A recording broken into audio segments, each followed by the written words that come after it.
வணக்கம் நண்பர்களே. கார்த்தி ரேவதி சீரியல் செம்ம பரபரப்பாக போயிட்டு இருக்குன்னே சொல்லலாங்க. பரபரப்பான கட்டத்தில் நம்ம சாமுண்டை சரிக்க மானத்தை ராஜா காப்பாற்றதுக்கு தன்னோட நிலத்தோட பத்திரத்தை வச்சுறாங்க. வச்சு 5 கோடி ரூபாயை கொண்டு வராங்க. நம்ம சிவனாடி, முத்துவேலு, நம்ம சந்திரா, காளியம்மா இவங்க போட்ட திட்டத்துலலாம் கரியை பூசிட்டாங்க. அவங்க ரூபா கொடுக்க முடியாது. தொழிலாளர்கள் மத்தியில் சாமுண்டேஸ்வரி அவமானப்படுவா, அதுதான் நம்மளுக்கு வேணும் அப்படின்னு நினச்சி வீடியோ காலில் நம்ம சந்திரா இங்கே நடக்கிறதெல்லாம் காளியம்மாவுக்கு எல்லாம் காட்டிட்டு இருக்காங்க. அதே இது அவங்க பார்த்து அதிர்ச்சி அடையும் விதமாக நம்ம மயிலை கூட்டிக்கிட்டு அந்த 5 கோடி ரூபாயை கொண்டு கொடுத்துறாங்க.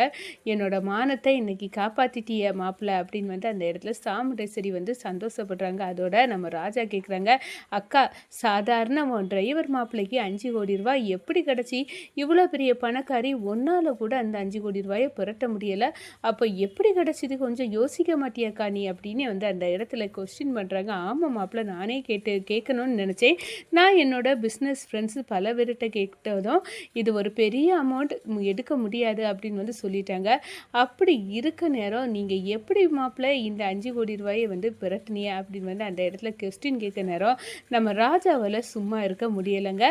அத்தை எப்படியும் கண்டுபிடிச்சிருவாங்க அப்படின்னு அந்த இடத்துல போட்டு உடைக்கிறாங்க. அத்தை, நான் இவ்வளோ காலம் மறைச்சிட்டு இருந்த ஒரு உண்மை, அதான் நான் தான் ராஜ சேதுபதியோட பேரன் அப்படின்னு உண்மையை வெளிப்படுத்திடுறாங்க நம்ம ராஜா.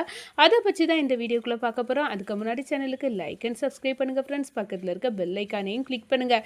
அப்போ தான் நான் போடுற ஒவ்வொரு வீடியோவும் நோட்டிஃபிகேஷனாக உங்களுக்கு கிடைக்கும். வாங்க ஃப்ரெண்ட்ஸ், வீடியோக்குள்ளே போகலாம். ஃபஸ்ட்டு எடுத்த உடனே பார்த்தோன்னா சும்மா அதிரடியான பரபரப்பு கட்டந்தாங்க. இப்போ அக்கா கேவலப்பட போகிற 5 கோடி ரூபா அவளுக்கு புரட்ட முடியாது அப்படின்னு நம்ம சாமுண்டேஸ்வரிக்கு அவமானப்படணும் தொழிலாளர்கள் மத்தியில். அதோட இந்த ராஜா தான் இதுக்கெல்லாம் காரணம் அப்படின்னு அந்த ராஜாவோட செல்வாக்கையும் குறைக்கணும் அப்படின்னு நம்ம சந்திரகலா திட்டம் போட்டு அந்த திட்டத்தின்படி அந்த பேங்க் மேனேஜரை கடத்திட்டாங்க. யாரும் ரூபா கொடுக்க முடியாத அளவு பண்ணியே வச்சுட்டாங்க நம்ம சந்திரகலா. இனி எப்படி அக்கா கொடுப்பா அப்படின்னு அந்த இடத்துல இருக்க நேரம் நம்ம சாமுண்டேஸ்வரி இனி வேறு வழியே இல்லை. இந்த வருஷம் தீபாவளிக்கு என்னால் தர முடியாது, இனி அடுத்த வருஷம் கண்டிப்பாக நான் கொடுத்த வாக்க நிறைவேற்றுவேன் அப்படின்னு பேசிடலாம். தொழிலாளர்கள் வீணா நம்ம வீட்டு முன்னாடி காவல் இருக்கண்டாமே அப்படின்னு அந்த இடத்துல சாமுண்டேஸ்வரி போய் சொல்ல போக நேரம் நம்ம அத்தை நிப்பாட்டுங்க அப்படின்னு நம்ம ராஜா வாராப்பில் மயில் வாகனம் இங்கே வாங்க அப்படின்னு அவங்கள கூப்பிட்டு 2 பெரிய சுல்கேஸை பெரிய இதை தூக்கிட்டு வராங்க. பெட்டியாக அது ஃபுல்லாக பணங்க 5 கோடி ரூபா. அத்தை, நான் 5 கோடி ரூபாயை ரெடி பண்ணிட்டேன், தாராளமாக இப்போ உங்கள் தொழிலாளர்களுக்கு உங்கள் கையால் கொடுத்து நீங்கள் சந்தோஷப்படலாம் அப்படின்னு சொன்ன நேரம், நன்றி மாப்பிள்ளை, நான் எப்படி தான் இவங்ககிட்ட சொல்லதுக்கு அப்படின்னு நினச்சிட்டு இருந்தேன். ஆனால் நீங்கள் பரவாயில்ல, கொண்டு என்னோட மானத்தை காப்பாற்றிட்டீங்க. இப்போவே நான் தொழிலாளர்களுக்கு கொடுத்து தொழிலாளர்களும் சந்தோஷமாக தீபாவளியை கொண்டாட வச்சிடலாம் அப்படின்னு அந்த இடத்துல சுமையாக சந்தோஷப்பட்டுட்டு இருக்காங்க. அப்போ தான் தொழிலாளர்கள் ஒவ்வொருத்தருக்கும் பேரையும் நம்ம மயில் படிக்கிறாங்க. அவங்களுக்கு 5 கோடி ரூபாயை கொடுக்குறாங்க. நம்ம சாமுண்டேஸ்வரி கையால் வாங்கி நாங்கள் இந்த தடவை தீபாவளியை அமோகமாக கொண்டாடுவோம் மேடம், நான் ரொம்ப நன்றி அப்படின்னு ஒவ்வொருத்தரையும் சாமுண்டேஸ்வரிகிட்ட வாழ்த்திக்கிட்டு போகிறாங்க. அதே நேரத்தில் பார்த்தோன்னா நம்ம சந்திரகலா சும்மா இருப்பாங்களா? அக்கா, இவ்வளோ பெரிய பிஸ்னஸ்மேன் உனக்கே இந்த 5 லட்ச ரூபாய் புரட்டதுக்கு ரொம்ப கஷ்டம். நீனும் உன் தொழில் பிஸ்னஸில் உள்ள எல்லாத்துக்கிட்டையும் கேட்டு பார்த்தா அவங்களே புரட்ட கஷ்டப்பட்ட அந்த 5 கோடி ரூபா அமௌண்ட்டை சாதாரண டிரைவர் மாப்பிள்ளை எப்படி அக்கா திரட்ட முடியும்? அதை பற்றி நீ யோசிக்க மாட்டியா அப்படின்னு நம்ம சந்திரகலா கேட்க நேரம், மாப்பிள்ளை, நானே உங்கள்கிட்ட கேட்கணும்னு நினச்சேன். எப்படி மாப்பிள்ளை, என்னால் புரட்ட முடியாத 5 கோடி ரூபாயை நீங்கள் எப்படி புரட்டிட்டீங்க அப்படின்னு கேட்குறாங்க.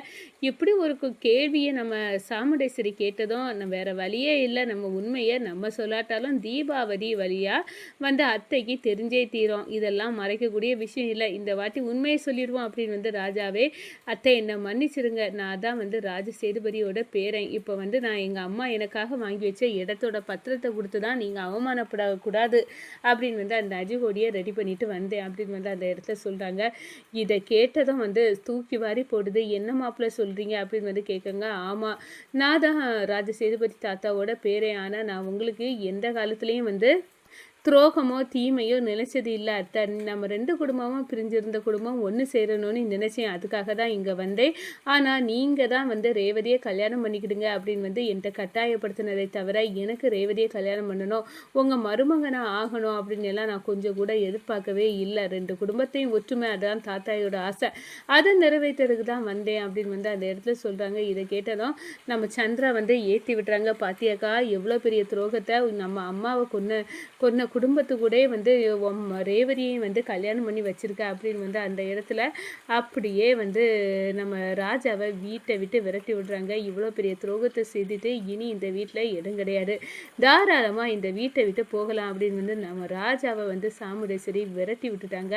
எவ்வளோ நன்மை செய்தாலும் நீ ராஜசேதுபதியோட பேரே, அதுதான் எனக்கு வந்து அப்படியே வந்து கண்ணு முன்னால் நிற்குது. அதனால் கண்டிப்பாக நீ உனக்கு இந்த வீட்டில் இடம் இல்லை அப்படின்னு வந்து அந்த இடத்துல சொல்லிடுறாங்க. இதை கேட்டதும் நம்ம ரேவதி, அம்மா என்னம்மா சொல்கிறீங்க அப்படின்னு சொல்லி நேரம், ஆமாம் ரேவதி, உனக்கும் இவருக்கும் இனி விவாகரத்து வாங்கணும். நீ வந்து இவருக்கு புருஷனா வந்து இனி இவர் உனக்கு இருக்கக்கூடாது. என் பிள்ளைக்கு வந்து இந்த வீட்டில் எல்லாம் வந்து நான் சம்மந்தமே வச்சுருக்க விரும்ப மாட்டேன். அப்படி இருக்க நேரம் நீ வந்து இவரை விவாகரத்து பண்ணது அதுதான் உனக்கு நல்லது. இந்த அம்மா கூட இருக்கணுமா, உன் கணவர் கூட இருக்கணுமா அப்படின்னு வந்து முடிவை எடுத்துக்கோ அப்படின்னு வந்து சொல்கிறாங்க. இதை கேட்டதும் வந்து நம்ம ரேவதியே வந்து கதி கலங்கி போய் நிற்கிறாங்க. நம்ம ராஜா, நான் வந்து எப்படியும் வந்து இந்த அத்தைக்கிட்ட இந்த உண்மை நான் சொல்லாட்டாலும் எப்படியும் தெரியும் மாமா, அதனால தான் நான் சொல்லிட்டேன் அப்படின்னு வந்து அந்த இடத்துல சொல்லிவிட்டு நம்ம சாமுண்டேஸ்வரி சொன்னது மாதிரி வீட்டை விட்டு கிளம்பி நம்ம ராஜா போகிறாங்க. கூடவே நானும் வரேன் அப்படின்னு வந்து அந்த இடத்துல ரேவதி வந்து அவங்க அம்மாவையும் உதறி தள்ளிக்கிட்டு போயிட்டாங்க ராஜா கூட. அந்த நேரம் தான் சோகமாக மயில் வந்து அந்த ஃபோனை நோண்டிக்கிட்டு இருக்க நேரம் தான் அதில் அந்த வீடியோ பார்க்குறாங்க. நம்ம சண்முகம் வந்து ஏட்டையா அவங்க வந்து சொன்ன வாக்கு மூலம் வீடியோ வந்து பார்க்குறாங்க. அதில் தான் சாமுண்டேஸ்வரி, நான் இறக்கிறதுக்கு முன்னாடி உன்கிட்ட சொல்லிடணும்னு இருக்க ரகசியம், பரம ரகசியம்.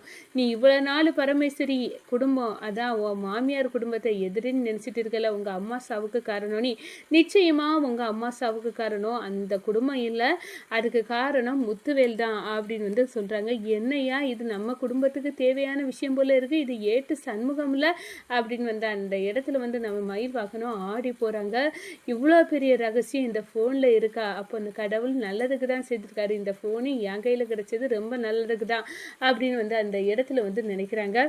அதோட பார்த்தோன்னா நம்ம பார்க்கறதுக்கு ஃபுல் வீடியோவும் பார்க்குறாங்க. உங்கள் அம்மா சிவகாமி சாவுக்கு இந்த நம்ம பரமேஸ்வரி இது குடும்பம் வந்து காரணம் இல்லை, உங்கள் அம்மா சாப்பாடு திங்கணும்னு வச்சுருந்த சாப்பாட்டில் இந்த முத்துவேல் தான் விஷத்தை கலந்து கொன்னது அப்படின்னு வந்து சொல்கிறாங்க. அதே நேரத்தில் முத்துவேல் உங்கள் அம்மா கிட்ட தவறாக நடந்துக்க முயற்சித்தான், அதனால தான் அடி நீ அடித்து உங்கள் அம்மா கேவலப்படுத்தினாங்க. அந்த அவமானம் தாங்க முடியாமல் தான் அவன் சாப்பாட்டில் விஷம் வச்சான், அது தெரியாமல் உங்கள் அம்மா சாப்பிட்டு அந்த சாப்பாடுனால வந்து இறந்து போனாங்க அப்படின்னு வந்து உண்மை வெளிப்படுது. இதை வந்து நம்ம மயில் வாகனம் வந்து பார்க்குறாங்க. நீ வந்து தவறாக புரிஞ்சிட்டு இருக்க சாமுண்டேஸ்வரி, பரமேஸ்வரி குடும்பம் உங்கள் அம்மா சாவுக்கு காரணம் இல்லை. அந்த நேரம் போஸ்ட்மார்ட்டம் ரிப்போர்ட் எல்லாம் நான் தான் வந்து கொண்டு வந்தேன், அதெல்லாம் அப்போ மாற்றி வைக்க சொன்னதே, என்னை மிரட்டுனதே இந்த முத்துவேல் தான் அப்படின்னு வந்து இருக்குது. இதை வந்து அத்தைக்கிட்ட கொண்டு போய் காட்டினா கண்டிப்பாக ராஜசேதுபதியோட குடும்பம் மேலே இருக்க கோபம் குறைஞ்சிடும். மற்றபடி மாப்பிள்ளை நம்ம சகல ராஜாவும் ரேவதியும் இங்கேயே வந்து வாழுவாங்க அப்படின்னு வந்து அந்த இடத்துல அந்த வீடியோவை தூக்கிக்கிட்டு போகிறாங்க நம்ம சாமுண்டேஸ்வரிகிட்ட காட்ட ராஜா.